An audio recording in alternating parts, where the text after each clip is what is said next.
are causing people to think about the game in a different way. You know, I mean, it's not a but.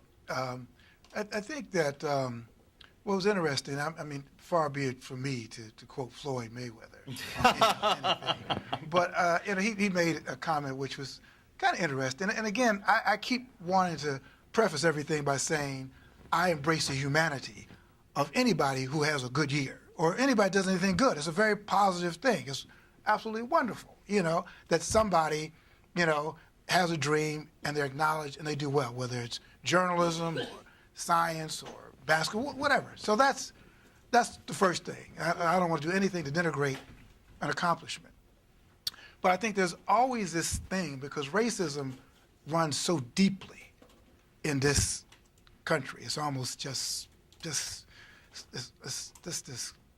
disease. It's just awful. You know, it's terrible.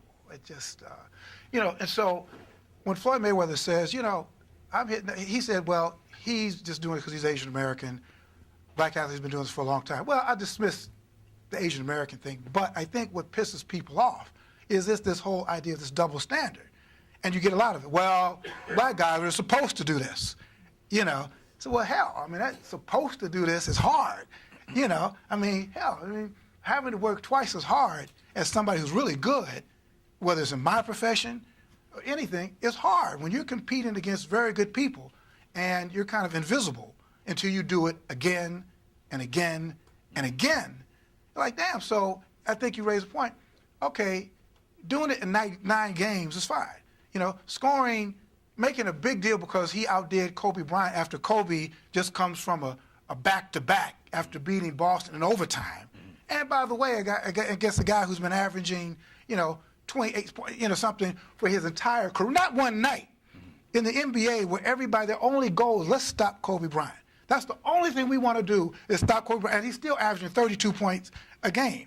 And then you're saying one guy who's 24 years old beats Kobe Bryant. And you have to separate the hype from that. But some people actually believe it. You know, and you know, so I think we're all here. But, you know, to a certain extent, I think that there's a little bit of a paradox in that, in Mayweather's statement, certainly. But even in that whole sort of realm of thinking that, like, oh, you know, because he is Asian American, he's kind of being treated exceptionally. Well, of course that's true, because he's effectively the first Asian American athlete not just to succeed, but to show flashes of dominance, right?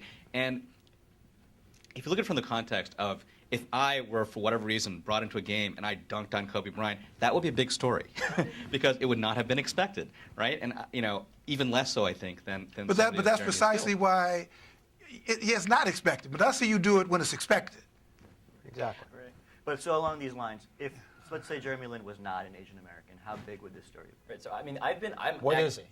He could be, you name it. Yeah, that's a good question. Yeah. What is it? No, that's a very good question. What is he? What is it? Let's say he was white. I think it would be a story. I think so, too. Oh, yeah, well, then he becomes president of the United States. He's Steve Nash. If he's a Harvard undrafted Steve Nash. Yeah. I think it's still a story. It's a story. If he was black. I No, guess- go ahead. That's a good question, if he's black.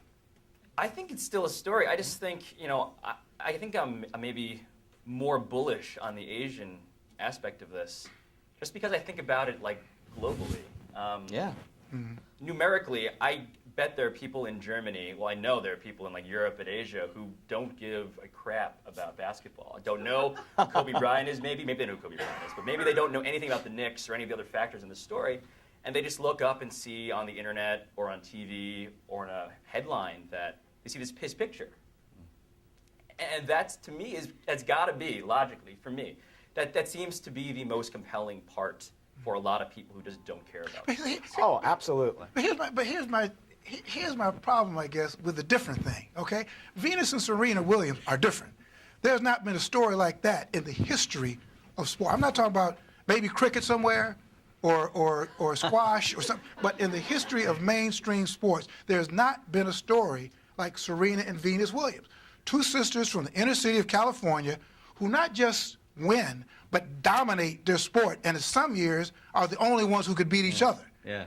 Now, that is a phenomenal story, but there's not a lot of parades for Venus and Serena, right? I mean, they're respected, but there's not a whole lot of warm and fuzziness around it. So, you know, when Jackie Robinson was different, right? It was different, but there were no parades for Jackie Robinson, death threats and all that kind. So I'm saying that I just think there's something else. Yeah, well, I think there's the magnitude of the achievement relative to the sport, which is sort of a thing you can talk about and isolate better. I mean, Venus and Serena, obviously, historic. Tiger Woods, the same deal. I just think for Asian Americans and for fans generally, I just don't think it's not so much like tennis versus another sport. It's just sports, period, right? Because it's not just that Jeremy's good at basketball. It's that he's good at sports, which to me is another level to this where, Asian Americans or Asian people generally, there have been examples of certainly athletic success, but even in the context of, if we throw up the Asian Athlete Hall of Fame, I mean, Jeremy is right there with everybody else at this point, and that speaks to the relative history athletically, not just in a sport particularly. I think why we're here on the panel, why we're having a panel, though, is really about sort of what Jeff was getting at, which is that, and this is where his ethnicity, I think, is a factor. It is the drawing in of people who are not identifying themselves as sports fans. Mm-hmm. It is the sudden, putting him on the front page, having the cottage industry of following this guy, which is really not about sports. I mean, I think that is the phenomenon that you really need to look at and say. And even on the negative side, I think some of the headlines where people have taken offense to. It's funny, over the span of only a few short weeks, you see a new headline, you're like, and as an Asian American, you're like, okay, let me think about this. Right, How do I feel about this? Right, exactly. It feels kind of maybe not good, but all of a sudden we're having that conversation though, which Yes. in the past probably would never have happened, right? No, so I think that's what the Linsanity, there's the first pun, is about. That's why it's a huge story. It's that everyone else is interested. I think the sports are just sort of, that's an aspect of the story that could make or break the rest of it. In the context, too, remember, it was 2 weeks ago, the Chinese soon-to-be president was visiting the United States? Because I think all this, you talk about globalization, I think you pick this as the context of our kind of ambivalent relationships with China. Great here, kind of lukewarm here. And where does Jeremy Lin fit in with that? Now, the president, or vice president, he made it a point not to really even comment on it, because now almost. So I was thinking, wow, what would be an interesting question for Jeremy to take this to a whole nother level is bring him into a political conversation. How do you feel about Taiwanese-Chinese relationships? How do you think? Seriously, I mean, let's follow. Let's go all the way. If we're going to go here, let's go here. Let's not stop. Let's not stop here. Would he have a Chinese-Taiwan? So this is what I know about that. First off, I think that's going to happen. It's only a matter of time before he gets thrust into that the Knicks handlers somehow slip up and someone asks this question. And I think it's going to be, first off, if his agent hasn't already coached him for hours on how to answer that, then that agent is not doing his job right now. Because that's the big question for him. Because in China, and this is just a bit of a preface before I get to the actual answer, in China, as you guys may know, he's been adopted. He is everywhere in Beijing, and he's a Christian, Asian American, guy who isn't from that system. Yao Ming was built from the Chinese basketball machine. Not to be too gross about it, but his parents are two basketball players, was in that system, developed, This is the biggest challenge, Jeremy Lin, ironically, to that system. It's, the best athlete of Chinese descent went to an Ivy League school in America and is Christian and speaks openly about faith. I mean, that's crazy. But I remember asking Jeremy. That's even setting away the whole breakaway province thing. Yeah. But I asked Jeremy, what are your thoughts? This is in 2010. I asked him, what are your thoughts about joining the Chinese national team? And he told me, those conversations have happened. And China wanted me to give up my American citizenship. And he said, there's no way I'm going to do that. There was a big China Daily article about that. Right. In fact, it came into the U.S. Via wire service or whatever. I think people were talking about how, people in that system are saying it's inevitable. Like, maybe he'll play for the Olympics, for us or something. I mean, it's crazy. But on the other hand, I mean, I think you actually touched on this. If you want to talk about people seeing the market opportunity around Jeremy Lin as being part of the reason why this story has had legs. Setting aside how it became a story, the reason why overnight the Knicks front page, their website, instantly became Jeremy Lin all day, all night. The reason why their web app, their iPhone app is now, the Jeremy Lin iPhone app with some Knicks, part of it, is because they're all looking at this as this proxy for getting into this gigantic consumer market. Whether or not he fits that story, whether or not he ultimately is the right proxy, he's still somebody who transforms this from a New York story to a national story to a global story. And at that level, I mean, in the story that I reported for SI last week, people around sports, marketers, have approached Jeremy and his family and have said, or associates, his inner circle is the way to put it, they've said Jeremy right now is worth $300 million in marketing money, at least. And they have been stressing that it could be $1 billion, very realistically, bigger than Yao, bigger than Tiger, because easily. It's, as I say, it's the checklist. It's everything and anything under the sun in terms of what makes the story compelling Jeremy has. And the global thing is, he had a Nike deal. He's in the second year of a Nike deal, 3 years already. I mean, so he signed it 2 years ago. Nike already had a sense of this. I mean, the fact that he went to the All-Star game last year and was part of the NBA China event. He has his marketing deal. He's been over there. He texts with Yao Ming now.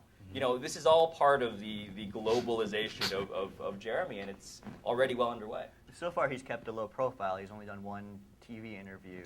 So when do you think he'll start opening up? And also, I was wondering if you could talk about, you've been close with his family. What's his family like? What was his upbringing like? Yeah, the media thing is when you have people, bookers from like morning shows, evening shows, calling reporters, me, saying, how do we get to this guy? I mean, that's how bad it is. The Knicks have been treating him like LeBron James, like Barack Obama, basically, saying, he's their investment. They do not want to get him scratched in any way. I remember seeing him before the Laker game, before and after, and we said, hey, caught up for like 5 seconds before Handler came over and like airlifted him away from me.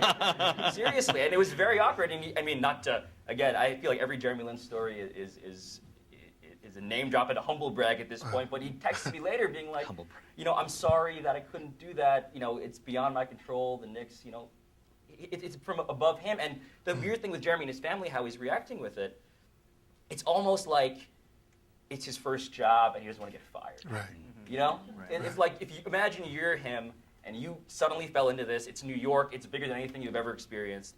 And the Knicks are guiding you by the hand and saying, do this, do this, do this. The safe thing is to just do all of that. And his family has pretty much gone along with it. And his parents, their background is both in computer science, met at Purdue, I think, or moved to Purdue together to get their graduate degrees, moved to the Bay Area, worked for tech companies, very humble people. His mom is very much a type A who demanded and successfully demanded that Jeremy get straight A's, 4.2 GPA in high school, and also become an NBA superstar, right? So it's like, so any of us raising the bar for the rest of us now. Yeah, anyone with the Asian parents, you can thank Jeremy Lin for yeah, it's tough, but they're great people. They're humble. They're down to earth. But I think there's this huge element of, they weren't prepared for how to deal with the biggest media story of our time, at least in this year.